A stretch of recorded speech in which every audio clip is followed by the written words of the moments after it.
Hello, I'm Ronald, Associate Vice President of the David Rothenberg Center for Public Policy, and welcome to Both Sides of the Bars, a discussion-driven show that examines the criminal justice system from various perspectives, including from those most impacted by the criminal justice system.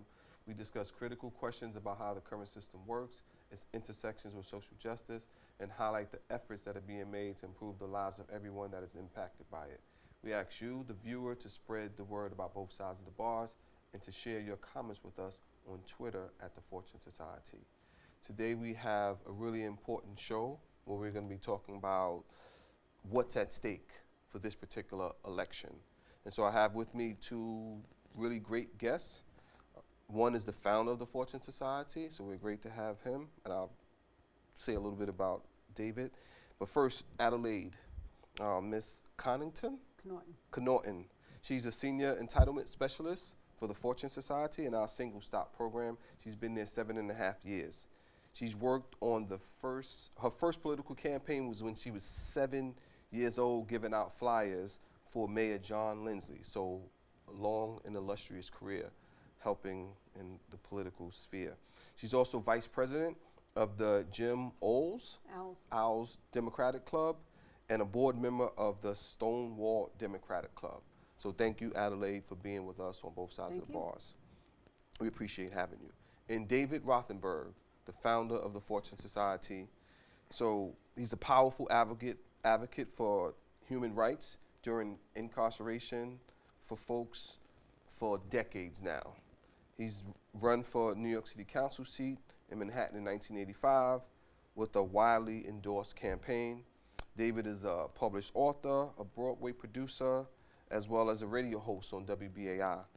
And he served as one of the civilian observers during the Attica prison uprising.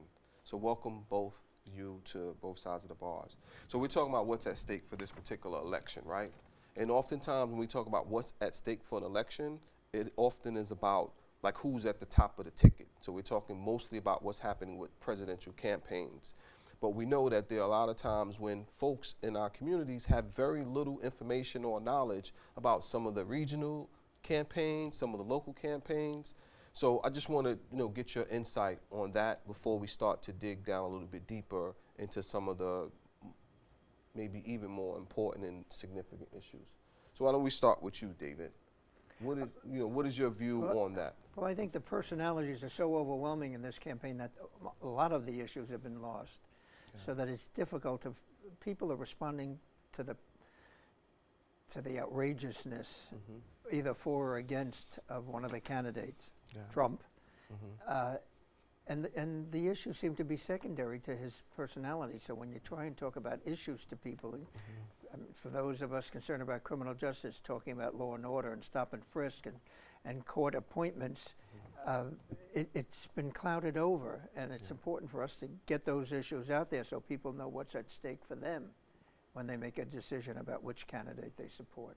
Exactly. And so for us, what's at stake for an individual who's in a community in the Bronx or in Manhattan, you often think, oh, well, the president could have some significant impact with regards to these issues, but that's not always true, Adelaide, right? No. Local elections matter. Local elections are extremely so can you important. share some of that with us? I think that with social media, the way it is, and people doing Twitter and everything else at the top end, the bottom end is being forgotten about because you don't really see very many candidates or officials on the local level getting out their message through social media. And I think that with the way everything's happening in this climate right now, they're being overshadowed, and by being overshadowed, just the regular Joe on the street has no idea who his city council member is, who his state senator is, and that's by no fault of his probably. It's just that the message isn't being given out there. There's not like a lot of street walking. Like candidates aren't out there as much. Got it. But there is a local impact from the federal election because who will they appoint as Attorney General and who will be the federal court judges? Exactly. Underneath, a lot of the attention's on the blank space now left by Scalia in the Supreme Court, but there's a lot of lower court things. Who's going to be the head of Homeland Security? Those things have a trickle-down effect because who's ever the head of the Attorney General's office will have assistant attorney generals for different districts and what their attitude and their approach is does have an effect. So it's not just who Trump and Hillary Clinton are, it's who will they appoint, who will they surround themselves with, so that that opening in the Supreme Court is really one. Many Obama appointments have not been responded to because the Republicans in the Senate have blocked all of his appointments. So there's a whole slew of federal judges that will have an effect in the criminal justice system and in the quality of life. Yeah, and federal dollars impact local, like elections and also local administrations like prisons and so forth, right? We talk about the 1994 crime bill, which a lot of people have justifiably criticized Clinton about, because one of the things that it did was it took away Pell Grants for people that were in prison, right? And you know, it has some other pretty important implications. So like you said, there are many ways that you connect what happens on a federal level to what happens. Jumping on what you're saying, Ronald, the federal government can appropriate money in the criminal justice system. Will it go for programs that help individuals, or will it go for militarizing the police departments? We've seen a lot of police departments around the country getting these big tanks. They look like tanks. I don't know what they are. Expensive, and a lot of the money, if you want to deter crime, go to people who are in poverty and need jobs. Jobs could be created. There's all sorts of creative ways that you can deter crime by dealing with individual needs without militarizing the. And let me ask you a question before we get there. I mean, to stick on this particular topic, that particular bill also influenced the expansion of prisons, because remember, on the federal level, there's also a push sometimes to grow the prison industry, and we know that money that goes to the prison industry ends up coming from somewhere else, oftentimes education. So with respect to voting, right, we know that there's a lot of disenfranchisement for people who have been convicted in this country. A couple of states allow people to vote no matter what your situation is, Maine and Vermont. Then you have states that don't allow you to vote no matter if your conviction is 20, 30, 40 years old. So you want to speak to that particular issue? Well, you know, what's amazing is that at Fortune, when I meet a client, I ask them if they're interested in voting. They say, no, I can't. I'm a felon. You know, and a misdemeanor doesn't block you from voting. You know, a conviction, if you're not on parole, you're in New York, is not an obstacle. So I mean, they're uninformed. They're basically, uninformed, when they and it's word of mouth from one another. Oh, you can't vote, or their mother tells them they can't vote because they have a criminal record now, and so things like us going to Ohio last week when Fortune took the trip out to Ohio to register parolees to vote. That's a state that has that, you know, advantage, whereas in New York we don't have that, you know, and basically it's an impact on us, you know, because there's a lot of people out there that have totally changed their lives around and are obstructed from voting when, you know, that's their voice to be heard. Adelaide, why isn't there a federal law that determines so that it's not state by state? Each state seems to have their own rules about who's eligible for voting.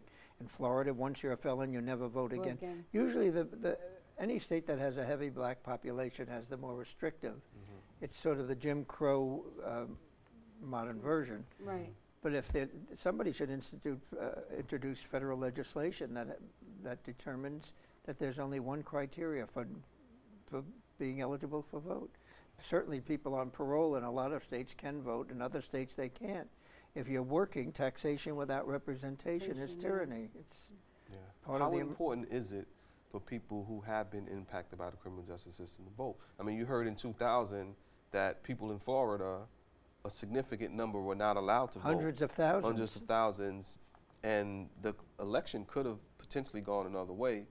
But so why is it important for people who have criminal records, the criminal justice department, to be allowed to vote? Because they tend to be African American, Latino in greater numbers and more likely to vote Democratic, and so the Republicans have blocked it. So the democratic process has been based on partisan politics rather than any sense of what's fair and just.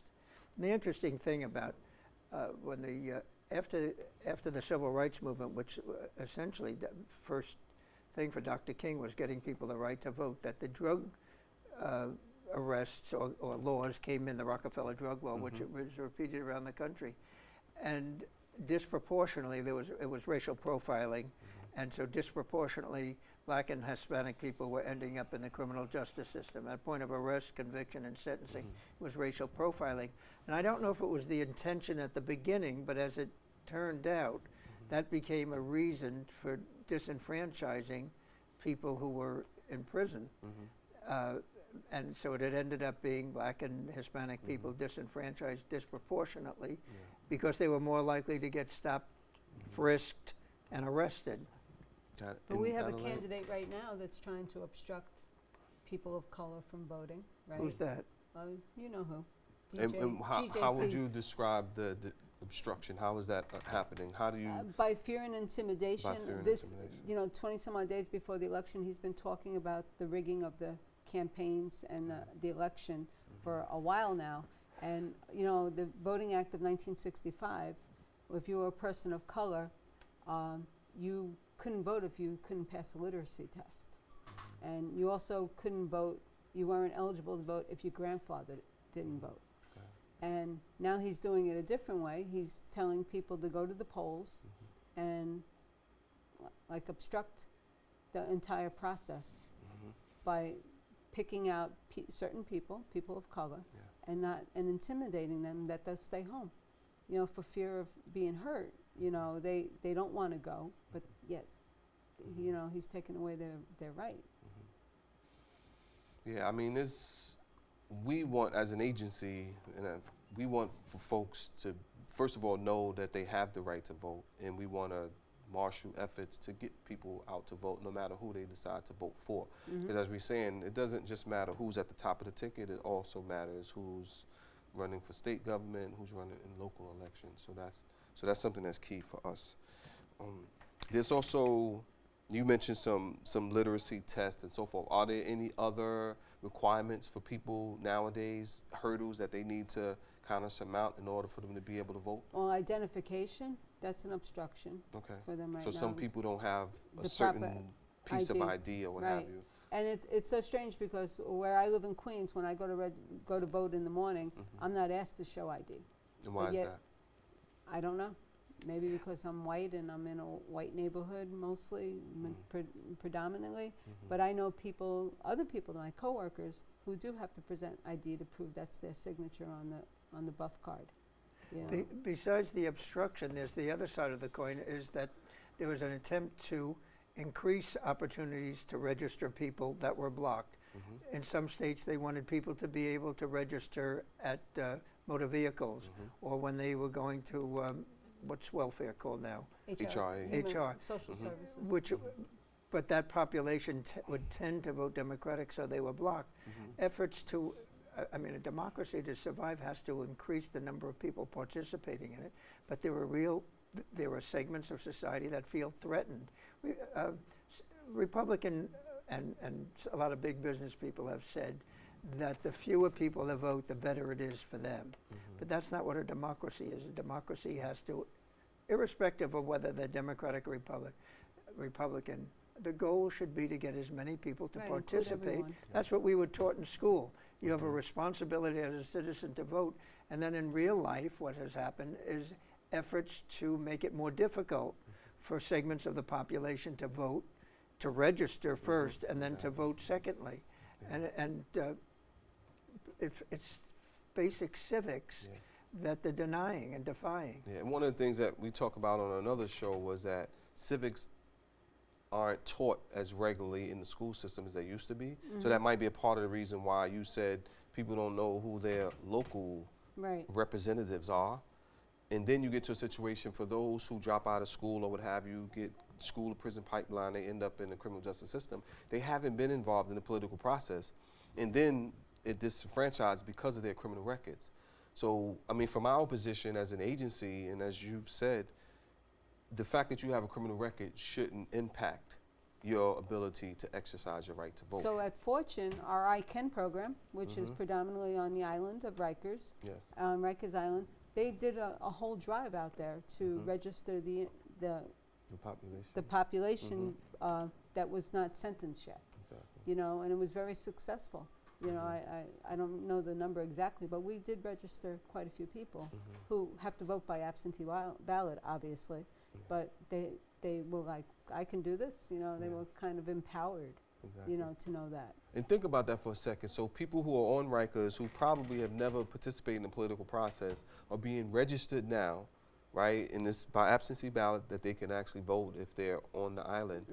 But that is empowering because they might then exercise a right that they had not done so in the past. But also, do you think that could impact their trajectory? Like, could that influence them being involved in the political process, being more astute about politics? Do you think that could influence them, David, to not be involved in? Well, I think along with criminal that, you have justice? to educate them on the issues because as of now, I think they just see the two glaring personalities and they're making the decisions. And I think part of our responsibility is telling them what's at stake in their lives when we were talking about everything local. I've told you this anecdote, and it's a real part of it. I always say to the youngsters who say it doesn't make any difference, everyone's the same, and they don't know who their local people are. I said to one of the group of youngsters, who's the lady in your block that knows everything that's going on? The one that's raking the leaves in the fall and watering the flowers in the spring, and when the traffic light isn't working that everybody goes to. And they all knew that woman because every neighborhood had.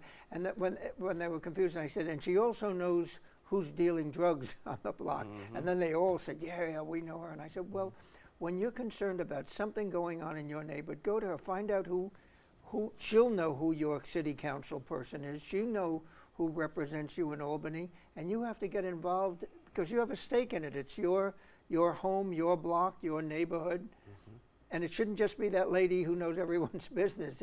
It's part of your business.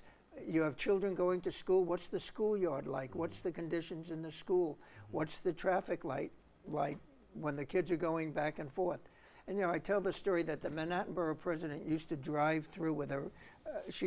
Her driver would, and she'd be blindfolded, and they'd go up and down streets, and she'd say, "They don't vote on this block," or in the next block she'd say, "They really participate." And we asked her what was the clue, and she said, "If there were a lot of potholes, that there wasn't anybody in the community that knew it was connected. But you go to Fifth Avenue or Wall Street, when there's a snowfall, the moment a flake drops, they got it's cleared. Right. And you go to other neighborhoods, and the last place to get plowed because they're not using their political muscle." Yeah. And what you talked earlier about? We talked about like racial profiling and stop and frisk. So Adelaide, I mean, we talking about what's at stake in this particular election. We know that the person who's in the Oval Office could influence what happens on a local level, right? Because sometimes it has to do with finances and, All and politics just is power. local. Yeah, exactly. So what is your, what's your, perspective on that and how this particular election might influence what happens with respect to policing policies and just correctional policies in general? Well, I believe that we have two opposite views on that going into this election. And I believe that one candidate is really playing to the politics, conservative base. He was a Democrat for years. Now all of a sudden he's a Republican, and he's feeling into the whole Blue Lives Matter. And it's really wrong to tell people of color, you live on a bad block. People are shooting each other in your neighborhood. Well, that's not necessarily true. It's happening in trailer parks, and those aren't people of color. And even when it is true, that's not the only thing that's happening in communities. Right. I would be fearful if he does win this election on what will happen to stop and frisk and how money will come into our city. And it won't come in for, like what David said before, it's not going to come in for, programs and, youth programs at agencies like Fortune. It's going to come in to buy a nice new tank for to the police department. Don't you wonder how many times Trump has visited Harlem and Bed-Stuy, that he is such an expert? Actually, I would think the big issue right now in Harlem is gentrification. Right. That's the biggest political issue. And he's talking about it's the worst that it's ever been. Well, actually, it's crime is down, jobs are up. Right. There's a long way to go, and a lot has to be done. But he hasn't been a part of any of that. He doesn't know what changes have been made. He's not aware of the progress that's been made in the African American or the Latino community because he's had no contact with it.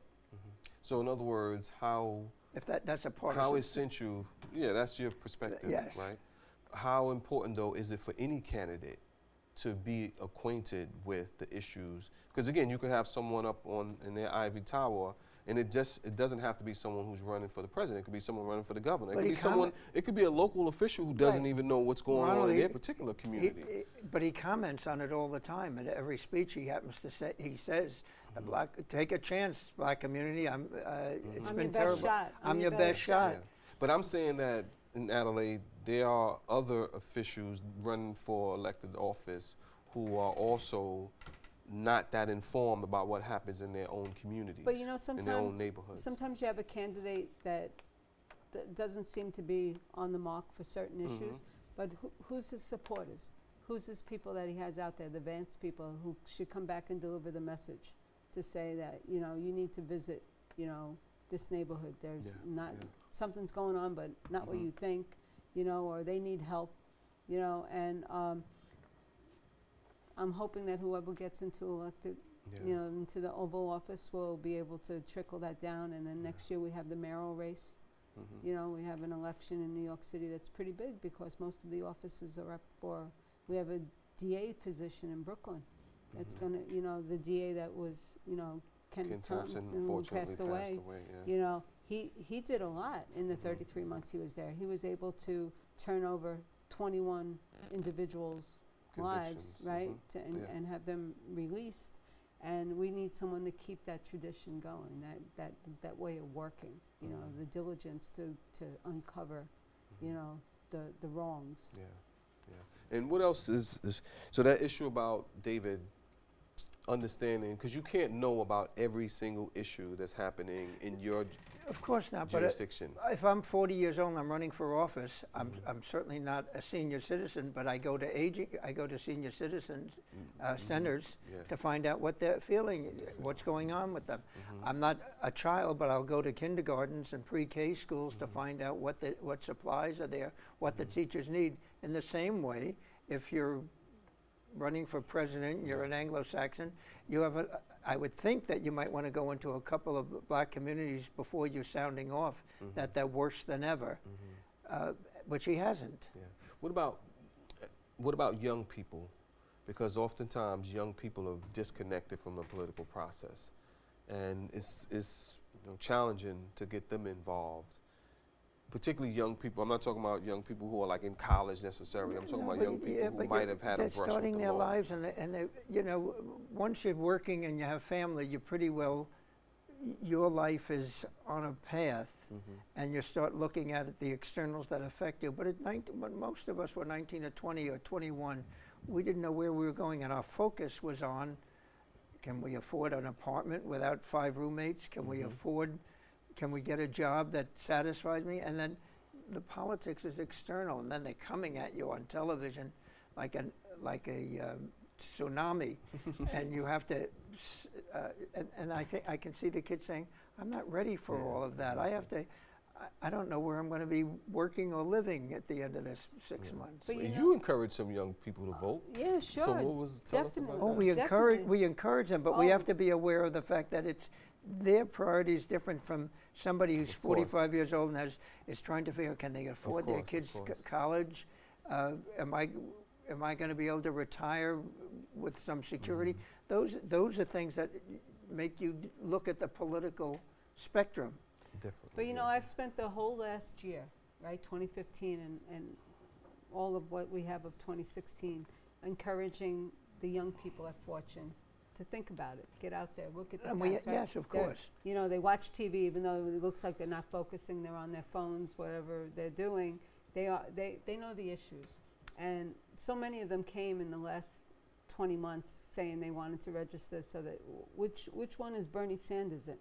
You know, which one's he in? Because he was getting to the issues that were important to To them. a lot of young people. You know, so they wanted to do Well, that. we do have that issue in New York where the primaries pretty much determine. A lot of people say, "Oh, I want to be independent." We had that one young man, and we said, "You can vote for whoever you want in an election, but if you register as an independent, then you're You're limited. eliminated from voting in the primaries." Exactly. And in New York City, That's where a the lot of your local races- elections are determined in the primaries. So keep your options open about who you want to vote for. But if you're not with a party, then you're eliminated from Right. from the primaries. Well, it's good that you mentioned that because, again, that's something that they probably haven't been told, don't know, and have no understanding about at all. So we only have like a minute left. So 30 seconds, what are your closing comments? Well, I love going into groups at Fortune with the young kids and trying to show them how what's happening politically does touch their lives. And when you do that on a one-on-one level or with a group of 8 or 10 or 12, you can get them involved because they see the connection and that there's an adult that's interested enough to share that with them. Got it. Thank you. Adelaide, 30 seconds. When I was doing groups at Fortune, one of the things that I would have them do is read the newspapers, do the clippings, not just about the politics. Got it. And it was so like enlightening to see their opinion and their view on it. And they have a view, you know, and that's what we have to encourage the young people to take a second and think of the politics and, you know, not so much whose party is who's running, but what's important for them to do. All right, thank you. So thank you, David Rothenberg and Adelaide, for being here today. It was a great conversation. Really Thank you. appreciate it. So thank you both for joining us on both sides of the bars, and thank you in TV land for joining us as well. If you're interested in finding out more about the Fortune Society, please check us out on the web at fortunesociety.org or on Facebook by typing in the Fortune Society. This is Ronald Day as we critically look at both sides of the bars.